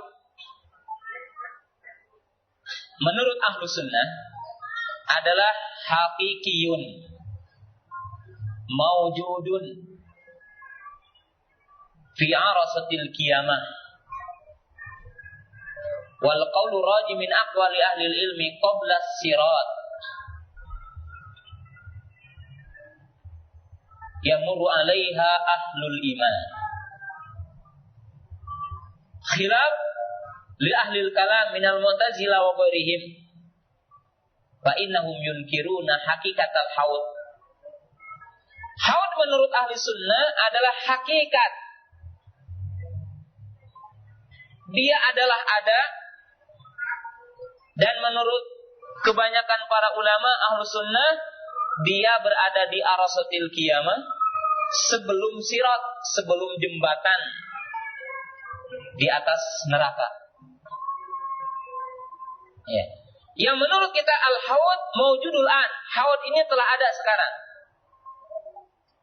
Karena Nabi SAW mengatakan wa minbari fawqa haudi, dan mimbarku ini di atas haudku. Dan mimbarku di atas haudku, ini haud. Kemudian sifat-sifat haud ini dikatakan tuluhu masyiratu syahrin wa irduhu masyiratu syahrin. Luasnya sejauh perjalanan 1 bulan, lebarnya artinya panjangnya perjalanan 1 bulan, lebarnya sejauh perjalanan 1 bulan. Ma'uhu abiyadu minal laban wa ahalu minal asad wa aniyatuhu ka'adadi nujumi minas sama. Man yashribu minhu syurbatan lam yadma minhu abada. Kata Nabi SAW, airnya adalah lebih putih dari susu, dia lebih manis dari madu, gayung-gayungnya sejumlah bintang-bintang di langit, seperti bintang-bintang di langit gemerlapan. Barang siapa yang meminumnya tidak akan haus selamanya. Dan akan melewat kepada haud ini adalah umat Rasul ini, umat Muhammad sallallahu alaihi wasallam. Lalu Nabi SAW ketika berada di depan haud, ummati, ummati, umatku, umatku. Lalu dikatakan kepada Nabi kita, suhkon, suhkon, bu'dan, bu'dan, fa innaka la tadri ma ahdatsu ba'dak. Wa fi riwayatin martadu ba'dak. Lalu ada orang-orang yang diusir dari haud ini. Mudah-mudahan kita adalah tidak termasuk orang yang diusir. Tetapi kita termasuk orang yang mendapatkan haud ini dan meminum air ini. Maka di dalam hadis dikatakan akan ada orang-orang dikatakan suhkon, suhkon. Mereka diusir dari haud ini dan tidak akan mendapatkan kelezatannya, kenikmatannya. Siapa mereka? Adalah orang-orang yang murtad dari umat ini. Yang kedua, dalam riwayat yang lain dikatakan ma'ahdatsu ba'dak, mereka yang melakukan perkara-perkara bid'ah dalam agama ini. Maka mereka terusir dari haud ini. Jadi pelaku bid'ah termasuk dikatakan oleh sebagian para ulama akan terusir dari haud Nabi sallallahu alaihi wasallam. Dan syiar Nabi ketika waktu itu ummati, ummati, beliau memberikan syafaat atas izin dari Allah Ta'ala kepada umatnya untuk mendapatkan haud ini. Nah, haud ini seperti ini. Demikianlah kita mengimaninya terhadap sifat-sifat yang ada. Dan sebagian para ulama bahkan ini pendapat jumhur bahwa haud ini adanya adalah sebelum sirat. Karena ketika matahari mendekat 1 mil, maka kita berkeringat dan kita memang akan kehausan pada waktu itu. Dan dalam perjalanan ini sangat butuh kita untuk minum. Maka adanya haud. Nah, para thalabatul ilmi yang dirahmati Allah Subhanahu wa taala, ini adalah berkaitan dengan haud. Ya, dan ini di antara usul Ahlus Sunnah. Nah, para thalabatul ilmi yang dirahmati Allah taala, barangkali untuk sambil kita beristirahat, antum kita buka soal jawab, pertanyaan.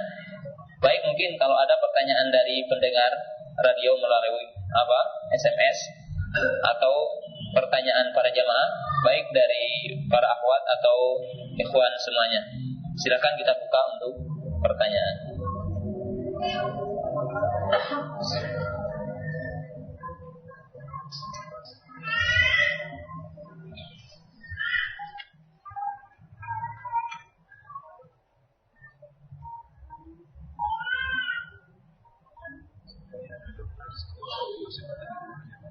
Ya, nanti aja di akhir.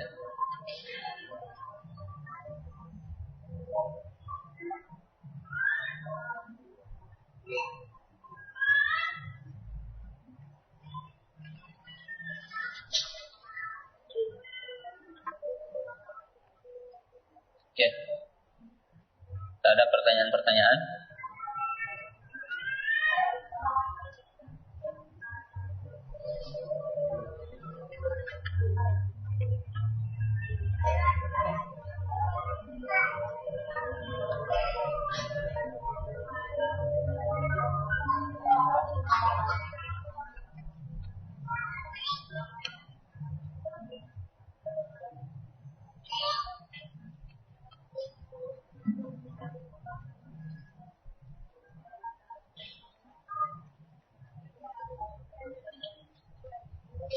Bismillah. Kawan ana ustaz dulu sholatnya rajin.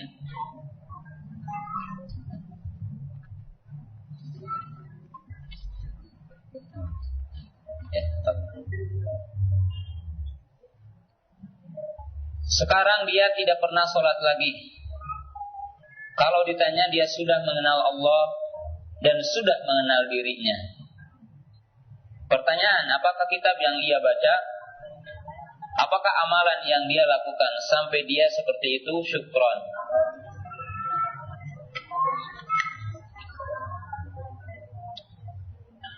Para jamaah yang dirahmati Allah Ta'ala, inilah salah satu penyebab orang keliru dalam manhaj beragama. Jadi dalam cara dia beragama. Orang yang yang berkeyakinan bahwa apabila telah sampai kepada ma'rifat, maka dia tidak usah lagi melaksanakan awamir wa nawahi, tidak lagi terhitop, tidak lagi tertatib dengan perintah dan larangan. Salah satunya disebabkan mereka keliru di dalam cara memahami agama ini. Dan di antara bentuk kekeliruannya memahami ayat, antum lihat ayatnya, wa'bud rabbaka hatta ya'tiyakal yaqinu.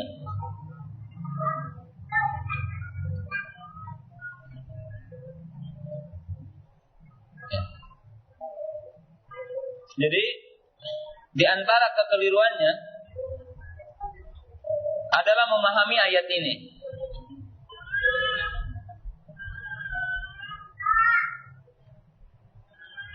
Yaitu surat yang ke-15 ayat 99. Itu ayat yang berbunyi, wa'bud rabbaka hatta ya'tiyakal yaqinu.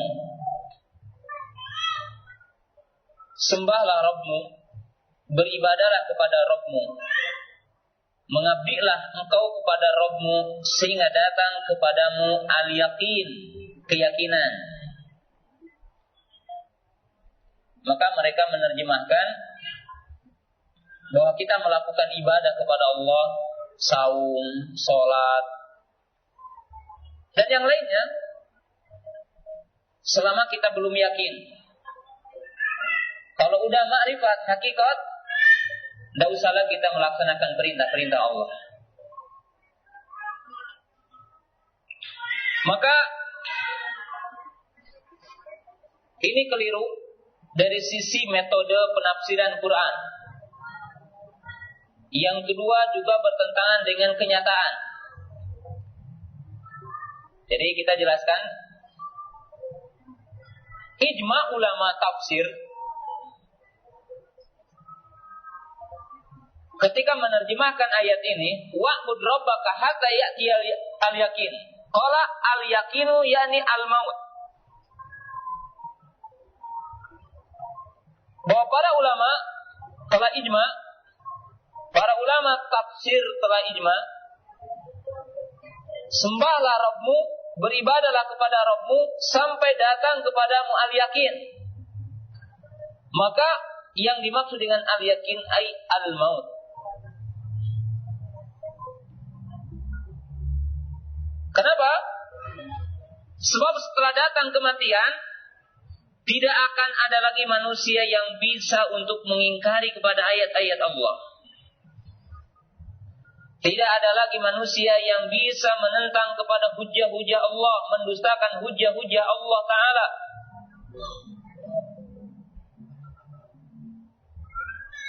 Oleh sebab itu, mereka mengatakan, ya laitani kuntu turaba Rabbirji'un. Mereka mengatakan, ya Allah, kembalikan kami ke dunia ini. Jadi bukan makna ayat ini, sembahlah Rabbmu sampai datang kepada kamu hakikat yakin, bukan. Karena tentunya ayat ini harus sejalan dengan ayat yang lain. Dan ini kaidah Ahlussunnah al-jam'u bainal adillah, menggabungkan di antara dua dalil. Allah Ta'ala berfirman, fala tamutunna illa wa antum muslimun. Janganlah kamu mati kecuali dalam keadaan Islam, kecuali dalam keadaan iman. Dan yang dimaksud Islam, istislam, ayat ta'ah, inqiyad, itu maknanya. Lalu bagaimana orang-orang Thariqah Sufiyah mengambil agama ini, menganggap dia lebih mulia ketimbang para nabi? Kita lihat para nabi. Sampai akhir hayat para nabi beramal, beribadah. Contoh yang paling jelas, am kuntum syuhada'a id hadara Ya'qubal maut id qala li banihi ma ta'buduna min ba'di Lihat dalam surat Al-Baqarah, Ya'qub alaihissalam ketika akan sakratul maut, ketika mendekati sakratul maut, maka dia tetap berwasiat. Kan wasiat ini amal, ibadah, melaksanakan perintah sampai akhir hayatnya dia tetap apa? Beramal. Nabi Shallallahu Alaihi Wasallam merupakan nabi pilihan dan orang yang paling beribadah, orang yang paling tahu kepada Allah. Siapa orang yang paling tahu kepada Allah ketimbang Nabi? Ana a'lamukum billah wa ahsyakum billah. Aku adalah orang yang paling tahu dari kamu tentang Allah dan orang yang paling takut kepada Allah. Bagaimana? Ketika datang syakaratul maut, maka dia masih melihat para sahabat. Apa yang dilakukan oleh para sahabat? Membuka tirai dan jendela, lalu dia menengok para sahabat.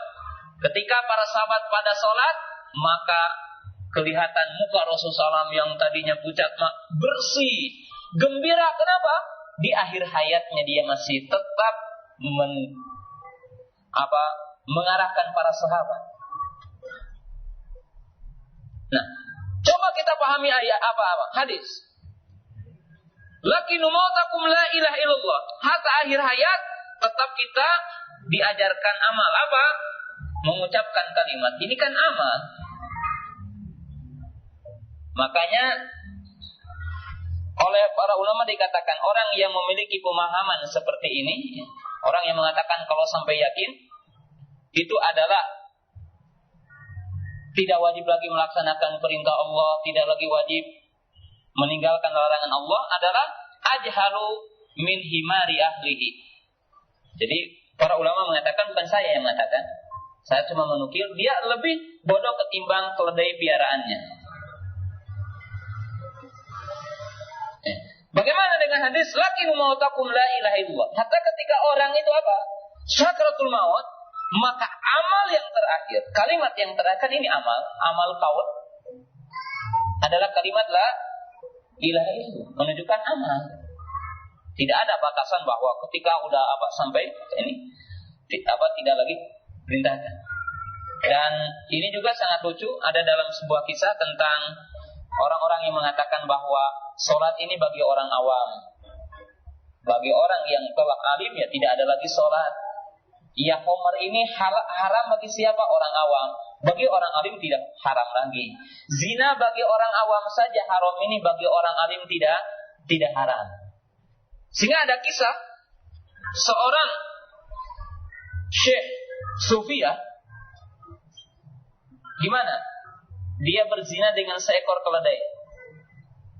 Himar, keledai. Lalu muridnya bertanya, "Hai Syekh, kenapa Anda melakukan ini?" "Oh, kamu tidak tahu rahasia." "Apa rahasianya?" "Oh, di sana ada perahu bolong. Kalau saya tidak menzinahi keledai ini, perahu itu akan tenggelam dan orang-orang akan mati," katanya. "Oh, kamu belum tahu rahasia." Ketika ada seseorang meminum homer, muridnya berkata, "Bukankah homer itu haram?" "Oh, kamu aja itu mata kamu," katanya. "Menurut saya ini adalah air susu." Kenapa? Sebab kamu itu hanya zahir saja, tidak tahu yang batin. Maka ini artinya tadi manhaj cara beragama yang keliru dan cara memahami ayat yang keliru.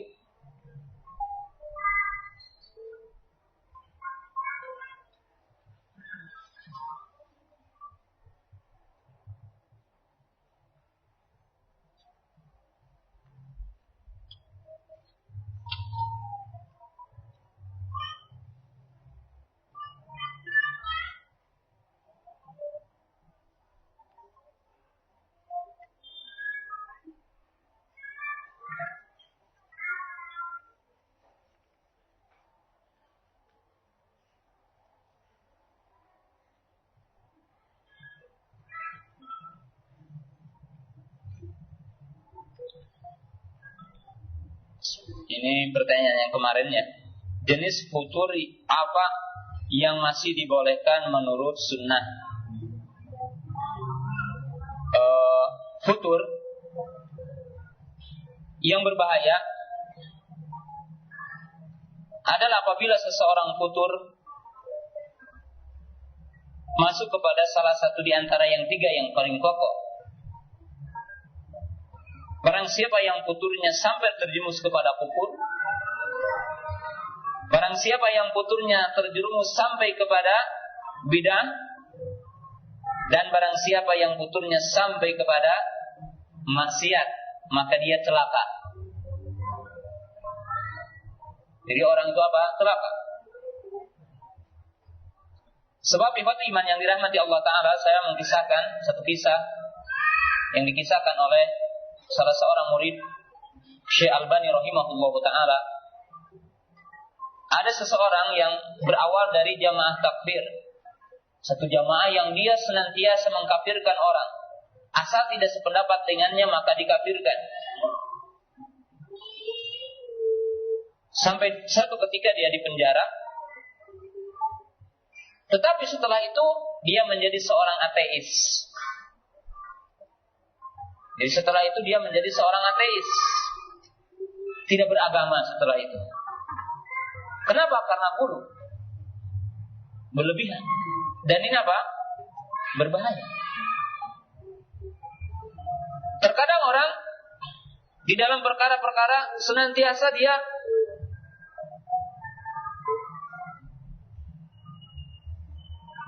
memberatkan diri berkaitan dengan masalah wara. Ya. Tetapi satu ketika dia terjerumus kepada sesuatu yang haram. Dan ini berbahaya. Sampai umpamanya ketika dia makan tidak pernah makan daging apa? Di restoran tidak pernah makan daging. Kenapa? Takut yang menyembelihnya adalah tidak sholat. Takut yang menyembelihnya adalah apa? Tidak sejamaah dan sebagainya. Buruk ya. Yang secara kaidah selama kita berada di negara muslim maka asal apa? Sembelihan mereka adalah halal. Tidak berat agama ini. Tapi datang para pemuda yang sengaja memberat-beratkan diri. Yang awalnya apa? Yang awalnya dia sampai warok seperti itu karena bulu. Satu ketika dia didapatkan lebih kepada apa yang diharamkan oleh orang. Kata orang awam pun untuk melakukannya, dia melakukannya. Ini bahaya. Demikian juga orang kepada bid'ah. Sampai orang tidak memberikan toleransi kepada orang lain. Tidak memberikan toleransi kepada orang yang jahil. Pokoknya namanya orang keliru disamaratakan, disikapi sama. Satu kelamaan dia merasa sempit, tidak mampu melakukan seperti itu. Akhirnya apa? Ya seperti awal lagi dia kembali lagi kepada bidah. Ini bahaya. Ini bahaya dan itu perkara yang dilarang di dalam agama ini. Maka sifat kita harus sesuai dengan kemampuan kita dan sesuai dengan kemudahan Islam itu sendiri. Itulah yang harus kita tempuh.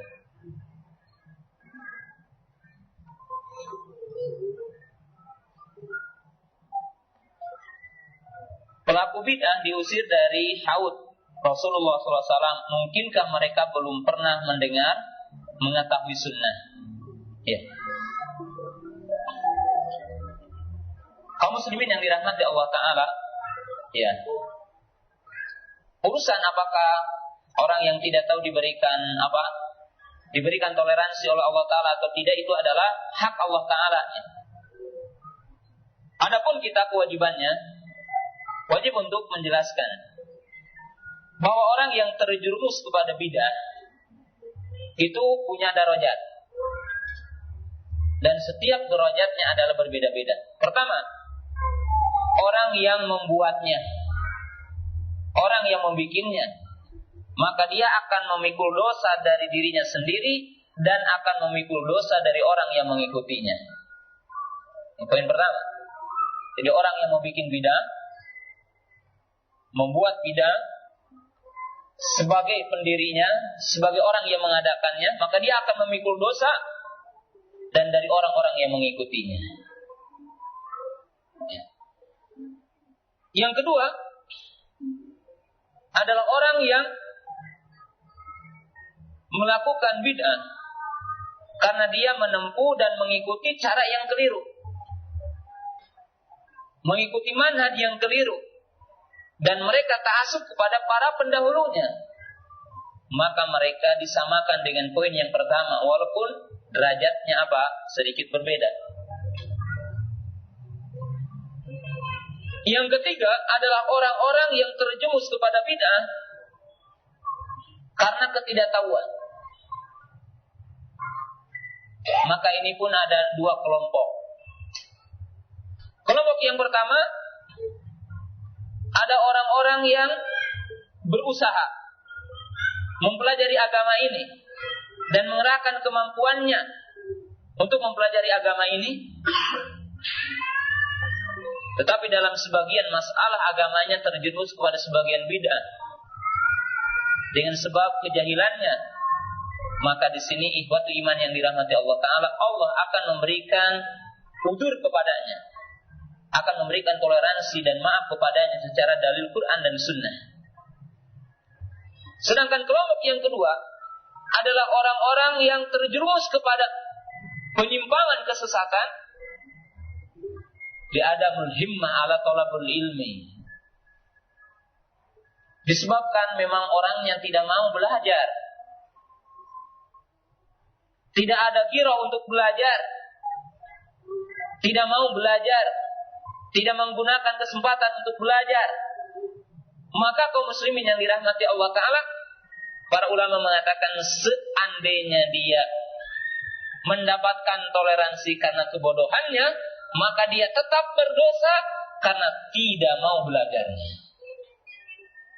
Jadi kalau kita terjerumus kepada bid'ah dikarenakan kita lalai untuk mempelajari ilmu, maka seandainya dapat toleransi dalam arti tidak diadab karena kita tidak tahu, tetapi kita mendapatkan dosa dan ancaman adab dikarenakan kita tidak mencari ilmu dan tidak mempelajari ilmu. Dan ini bahaya.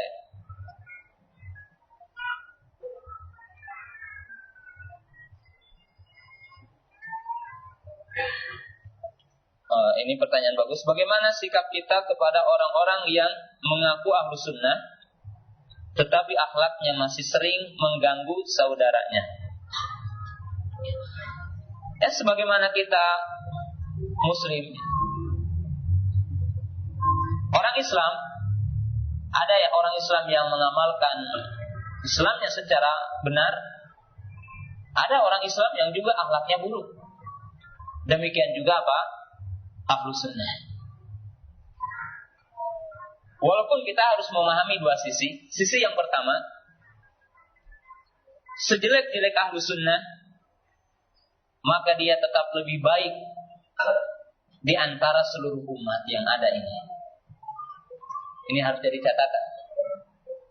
Sejelek-jelek orang berada dalam akidah yang lurus, dalam manhaj yang lurus, maka dia tetap lebih baik ketimbang yang lainnya. Tetapi sisi yang kedua, bahwa akhlak adalah bagian dari sunnah, yang semestinya ahlu sunnah adalah orang yang paling baik akhlaknya. Maka Imam Ibnu Taimiyah rahimahullah ta'ala berkata, ahlu sunnah a'lamun nasi bil haq arhamun nasi bin nas. Ya. Maka Imam Ibnu Taimiyah rahimahullah ta'ala berkata,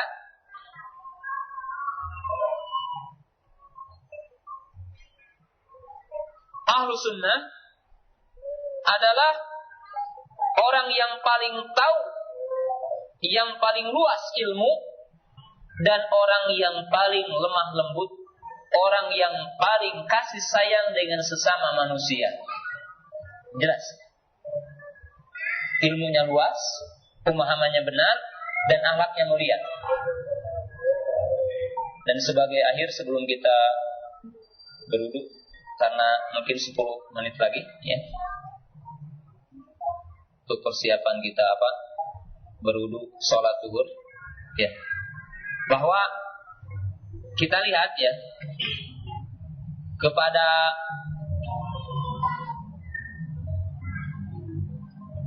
kisah Ibrahim alaihissalam ketika ia mendakwahi bapaknya dan kaumnya. Lalu Nabi Ibrahim alaihissalam mengatakan, sesungguhnya aku telah mendapatkan ilmu yang engkau tidak dapatkan. Lalu Nabi Ibrahim berkata, wahai bapakku, sesungguhnya engkau berada dalam kesesatan yang nyata. Bagaimana engkau menjadikan berhala-berhala itu sebagai sembahan?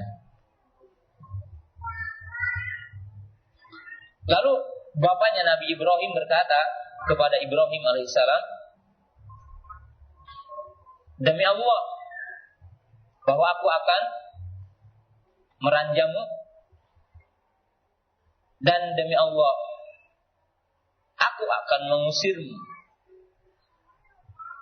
Lihat, ketika bapaknya didakwahi, diajak kepada tauhid, bapaknya memproklamirkan permusuhan kepada Ibrahim alaihissalam. Tetapi apa yang dikatakan oleh Nabi Ibrahim? Qala salamun alaik. Ini pelajaran yang sangat agung. Tapi apa yang dikatakan oleh Nabi Ibrahim alaihissalam? Keselamatan atasmu. Bahkan Nabi Ibrahim berkata, aku benar-benar akan memintakan ampun kepada Allah buatmu. Ya. Nih, lihat Nabi Ibrahim setelah dicaci oleh bapaknya dan dinyatakan sebagai musuh, dan mengatakan, mudah-mudahan aku tidak ketemu lagi denganmu. Tapi dia mengucapkan dua kalimat, salamun alaik, keselamatan atasmu. Dan dia mengatakan, demi Allah aku akan memintakan ampun kepada Allah buatmu. Dan ini mesti sifat yang dimiliki oleh sunni salafi ketika bermuamalah dengan orang-orang jahil, ketika bermuamalah, berinteraksi dengan orang-orang yang menyelisihi kebenaran, bahkan orang yang berbuat buruk kepada kita, orang yang mencerca kita, orang yang mencaci kita. Saya pernah mengisahkan, saya kisahkan ada satu kisah. Ada orang, setelah saya ceramah di Radio Roja, tiba-tiba ada orang SMS, dan saya berusaha mengamalkan poin-poin seperti tadi. Kata orang itu sama saya, SMS-nya apa? Wahai abdi tauhid, wahai pengekor Ali Hasan, ya, murjiatul gulat. Ya, itulah isinya percetaannya.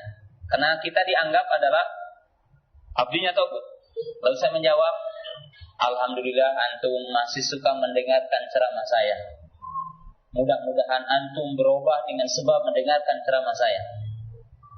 Lalu dia SMS lagi, saya mendengarkan SMS ceramah antum bukan untuk memahami ilmu antum, supaya saya lebih tahu bagaimana antum lebih sesat.